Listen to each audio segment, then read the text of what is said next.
বিশ্বনবী বলছেন কুল্লু উম্মতি ইয়াদখুলুনাল জান্নাহ, আমার প্রত্যেকটা উম্মত জান্নাতে যাবে। বিশ্বনবী বলেন আমার প্রত্যেক উম্মত উম্মতিরা জান্নাতে যাবে ইল্লা মান আবা, কিন্তু যারা আবা গ্রুপ হবে, যারা আবা লেভেলে হয়ে যাবে, তারা ছাড়া বাকি সবাই জান্নাতে যাবে।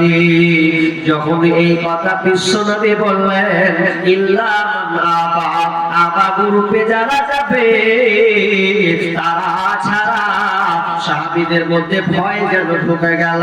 সাহাবীরা বললেন কিলা ওয়া মান আবা ইয়া রাসূলুল্লাহ, ও দয়ার নবী গো, আবা গ্রুপ কারা? কারা সে আবা গ্রুপ? কারা জাহান্নামে যাবে? আবা গ্রুপটা কারা হবে একটু কি বলে দিবেন না? বিশ্বনবী বলেন মান আতানি দাখালাল জান্নাহ, যারা আমার ইতাআত করবে, যারা আমার আনুগত্য করে চলবে, আমার সুন্নাহকে মেনে চলবে, আমার কথাগুলোকে সমাজে বাস্তবায়ন করবে, তারাই জান্নাতে যাবে। ওয়া মান আসানি ফাকাদ আবা, যারা আমাকে মানবে না, আমার দিনকে, আমার সুন্নাহকে মানবে না, আমার ধর্মকে যারা মানবে না, বেদুর্মীদের আইন নিয়েছে, সমাজের পরিবেশের আইন নিয়েছে, আমার দিনের মধ্যে যারা ঢুকিয়ে দেবে, এক কথায় যারা আমাকে গ্রহণ করতে পারলো না, মানতে পারলো না, ওরা আবা গ্রুপে জাহান্নামে যাবে। যারা এক চান্সে আমাকে মানলো, নবীকে মেনে নিল, তারা জান্নাতি। আর যারা আমার সুন্নাহকে মানতে পারলো না, তাদের থাকার জায়গা হচ্ছে আবা গ্রুপ, মানে জাহান্নামে। এবার আপনাকে আমি মূল জায়গায় যাব, একটা একটা করে আপনাকে বলবো বিয়ের শর্ত কয়টা। বিয়ের শর্ত জানা আছে আপনার? আপনি যে ছেলের বিয়ে দিচ্ছেন কিংবা আপনি বিয়ে করেছেন, আচ্ছা বিয়ের শর্ত কয়টি জানা আছে? বিয়ের শর্ত হচ্ছে মূল চারটা। কটা বললাম ভাই? বলেন, জোরে বলেন কটা? চারটা। বিয়ের শর্ত হচ্ছে চারটা। এই চারটা শর্ত মেইনটেইন করতে হবে, ঠিক রাখতে হবে, তাহলে আপনার বিয়েটা মুকাম্মাল। কি কি শর্ত বলে দিছি আপনাকে একটা একটা করে। নাম্বার 1, এক নাম্বার শর্ত হচ্ছে ছেলে মেয়ে নির্ধারণ করা, মানে স্বামী স্ত্রী নির্ধারণ করবেন। তো এই যে স্বামী এবং স্ত্রী, ছেলে এবং মেয়ে, পাত্র পাত্রী, এক কথায় পাত্র পাত্রী নির্ধারণ করা, আপনাকে নির্ধারণ করতে হবে। কেমন করে নির্ধারণ করবেন? আজকে বর্তমানে প্রেক্ষাপট আপনাকে বলছি, আপনাদের দিনাজপুরের কেমন আছে জানি না, আমাদের মুর্শিদাবাদের, নিজের এলাকার কথা বলি, পরে এলাকা নিব নামবো দিয়ে বের খাবো নাকি? তো নিজের এলাকারই কথা বলছি, তাহলে সাহসে বাড়ি কাজ যেতে পারবো। আমাদের এলাকাতে বিয়ে যখন হয়, নির্ধারণ কিভাবে হয়? একটা মেয়েকে দেখতে যাবে ওর বাপ, দেখতে যাবে ওর বন্ধু, দেখতে যাবে ওর চাচা, দেখতে যাবে ওর পাড়া প্রতিবেশী, দুলাভাই, সবকে নিয়ে মেয়েকে দেখতে যাওয়া হয়। আপনার এই বিয়ে আছে? আছে? তার মানে রোগী শয়তান সব জায়গাতেই নাকি? হ্যাঁ, বিয়ে যখন পাত্রী দেখতে যাওয়া হয় তখন সবাই যায়, কিন্তু কে যাবে এটা তো আপনাকে জানা দরকার ছিল। হ্যাঁ, পাত্রী দেখতে হবে, যে ছেলে বিয়ে করবে সেই দেখবে।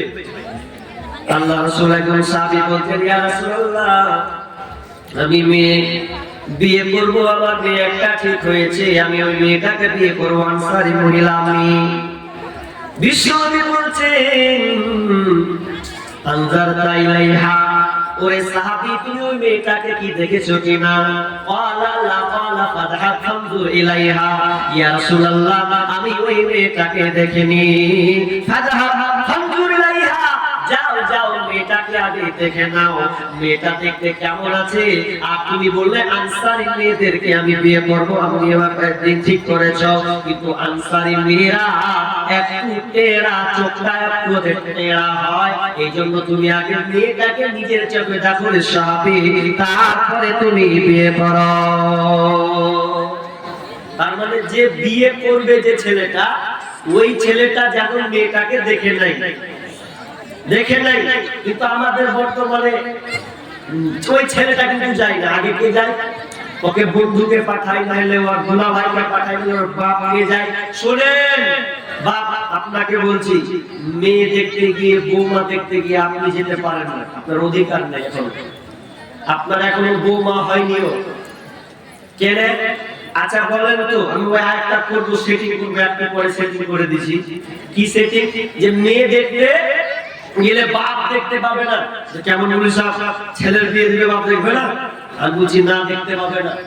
দলিল কোরআনের আয়াত, আল্লাহ বলেন ফানকিহু মা তাবা লাকুম মিনান নিসা মাসনা ওয়া সুলাসা ওয়া রুবা' ফাইন খিফতুম আল্লা তা'দিলু ফাওয়াহিদা। আল্লাহ রাব্বুল আলামিন বলেন ফানকিহু মা তাবা লাকুম মিনান নিসা, তোমাদের যাদের পছন্দ অনুযায়ী তোমরা বিয়ে করো। তোমরা যারা বিয়ে করো তোমাদের পছন্দ অনুযায়ী, মাসনা ওয়া সুলাসা ওয়া রুবা', তোমরা বিয়ে করতে পাবে দুইটা, তিনটা, চারটা পর্যন্ত তোমরা বিয়ে করতে পাবে। ফাইন খিফতুম আল্লাহ তা'দিলু ফাওয়াহিদা, আর যদি তোমাদের আশঙ্কা হয়, যদি তোমাদের ভয় হয় আমি একটা বিবি ছাড়া বেশি বিবি চালাতে পারবো না, একটাতে আমি হিসমিস খেয়ে যাই, একটা চালাতে গিয়ে আমার 13টা বাজে, তাহলে খবরদার তুমি একটা বেশি বিয়ে করবে না। তবে যদি তুমি পারো, যদি তোমার কাছে এই শক্তি থাকে, যদি তুমি আদালত ঠিক করতে পারো, ইনসাফ প্রতিষ্ঠা করতে পারো রে যুবক, তাহলে তুমি একটা কেন 4টা পর্যন্ত বিবি ঘরে আনতে পারবে।